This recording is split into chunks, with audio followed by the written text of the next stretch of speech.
po ng pagbagsak ng farm gate price ng manok, inaasahang susunod din dito ang presyo ng itlog. Ayon na rin po yan sa United Broiler Raisers Association or UBRA. Kumustahin po natin ang bentahan yan sa Antipolo Market kasama ang ating Nyora sa palengke, Mami Chicky. Mas mura po ba ang itlog dyan? Hello! Hello! Dito sa Antipolo, syempre sa aking home market kasama ang aking kapitbahay na si Aling Lourdes. Maganda ang presyo ng itlog ngayon. In fact, makakamura pa nga ng konti. Ang kwento sa akin ni Ate Lourdes dito is dahil nga nastakan ang mga supplier ng itlog nung kasagsagan ng bagyo, ngayon willing sila magbigay ng konting discount para lang matapos, para lang mapasa na nila yung stock nila at hindi sila maabutan ng bagong stock. At syempre, ang ating mga vendor ay pinapasa din naman sa kanilang mga customer. Yung sinasabi natin na pag-akyat baba na nakwento ninyo, siguro hindi pa natin mararamdaman yung epekto nun. Ang nararamdaman natin ngayon is yung epekto ng Bagyong Christine, kung saan nga nakikita natin na maaaring mag-benefit din ang ating mga mamimili. Daanan natin ang presyo ng ating itlog ngayon. Ang mga small na itlog ay nasa 8 pesos per piece, 240 yan per tray. Pero makakamura kayo ng mga discount ng 5 pesos kung tray ang bibili ninyo, no? Ng medium, 8.35, 250 for a tray. Ang large naman ay nasa 9 pesos per piece, 265 per tray. At ano pa, ang itlog na pula, eto, mas mahal ng konti. Siyempre, alam niyo mga 15 pesos per piece, 450 pesos per tray. At ang organic, nasa 10 pesos per piece at 280 pesos naman yan per tray. Kung gusto niyo nung maliliit yung pugo, 200 pesos po ang isang tray na 100 pieces po ang laman. Pero pwede rin yung tingi-tingi na ganito. Magkano yung tingi na ganito? 25 po. 25. Sige. Magandang option yan actually kung gusto niyo lang nung lasang itlog pero may budget, pero may nagtitipid kayo, di ba? Daanan natin ang mga itlog na nandito at turuan nyo kami, Lourdes, kung paano ba pumili ng magandang itlog. Okay, ito. Fresh na fresh. Fresh? Kasi po siya ay talagang pinkies pa. So yung kulay una titingnan natin. Okay. Alam ko meron pa kayong mga trick kung minsan na meron ka makikitang tray, meron kayong mga kumbaga kung nasa bahay na kayo, kung gumamit kayo ng kandila, ilawan nyo ng kandila sa ilalim, ano makikita ninyo? Ayun sa ilawan, anong nakikita natin dyan? Wala po, pink. Pink! Dahil kung hindi maganda, ano makikita sa loob? Black. Black! So gamitin nyo yung ilaw ng inyong mga vendor. Okay, maganda itong itlog na to.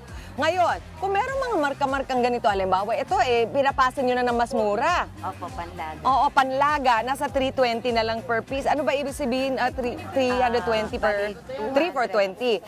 Ano po ibig sabihin kapag merong mga tama yung inyong mga itlog? Nabasa po siya sa Batangas. Okay, nabasa. Pero ibig sabihin po ba, may epekto din sa kalidad ng itlog? Opo. Mabilis po siya masira. Okay, so ayaw nyo nung masyadong... So pipilian nyo talaga. Kaya po ibang fresh. Kaya ibang presyo. So okay lang sa mga tindero nyo na pinipili nyo yung hindi maganda, di ba? Alam nyo na rin naman. Okay, ngayon, ano pa ang mga ibang telltale signs? Ano pa yung hinahanap natin? Ito, iba-iba po farm. Okay, hindi. Kung gusto kong pumili, paano pagka may crack yung itlog, syempre ayaw mo yan, di ba? Kung minsan meron ako mga nakikita mga customer, inaamoy yung itlog. Ano ba naaamoy doon? Mabango po. Mabango. Kasi alam po namin na bago ibigay sa customer na maganda. Aha. Kasi ito po siya. Kahit buksan nyo siya, napakaganda ng dami. Oo nga, ano? Fresh na fresh po. Fresh na fresh. Kasi kahapon lang po ng gabi i-deliver.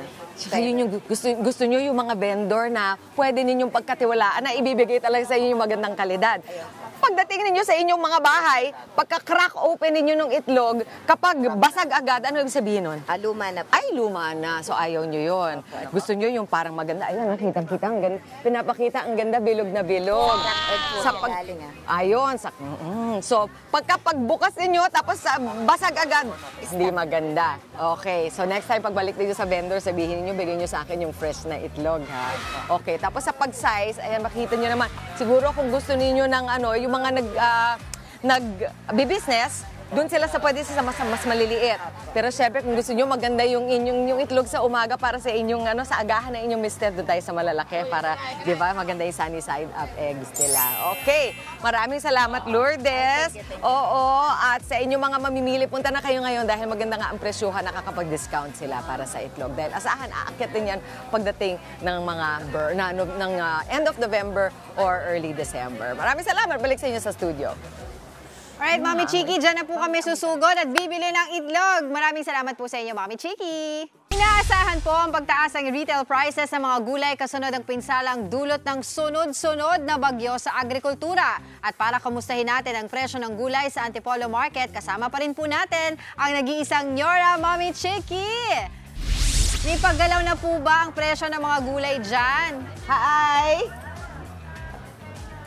Medyo, at hindi ako nag-iisa ngayon dahil kasama ko si Jeff at si Lali na talagang dinadagsa dito sa series sa ating sa Antipolo, dito po sa ating CMA. At eto na nga, nararamdaman na talaga natin ang pagtaas ng presyo dulot ng mga naging bagyo, no? Kasi nung mga first couple of days, nandito na yung mga gulay nila, hindi pa natin naramdaman. Pero eto na, yung kung ano yung naging problema dahil hindi na nga sila makapag-produce at medyo nahirapan na rin sila sa pagdala ng mga natirang gulay dito sa inyo na. Sa inyo na kayo na ang nakaramdam at syempre walang choice, ipapasa sa mga mamimili, di ba? Daanan natin ang mga presyo. Ang imported carrots nasa 180 to 160, 180. Ang carrots nasa local carrots nasa 140 na dating 100. So yun, 40 pesos na po ang tinaas. Ang palaya, 150, nasa 120 yan last week. At ang talong, nasa 130.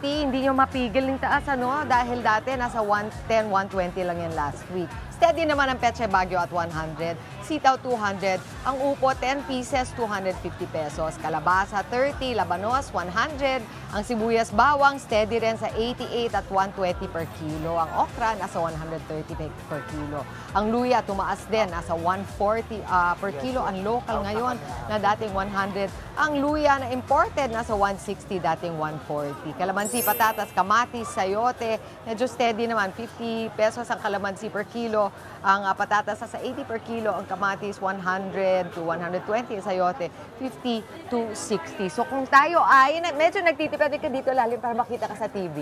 Ayan. Kung tayo ay nagtitipid, ano bang magandang lutuin ngayon para hindi masyadong kamahalan yung mapipili nating mga... Sigang po, may sabaw. Okay. Pwedeng magkapon ulam. Pag po maraming mga anak. Ayun. Tapos ang sabi mo, halimbawa ang mga sayote, upo. Parang... Yan po yung pwedeng i-stock eh. Oo. 1 week, hindi pa po masisira. Ang tanong ko sa'yo, ang talong at saka ang ampalaya, bakit Madaling masira Bakit? po. Madaling masira po. Pero ano nga ang naging epekto? Bakit Sa ulan siya? po. Sa Pag ulan? naulanan po siya, nalulusaw po.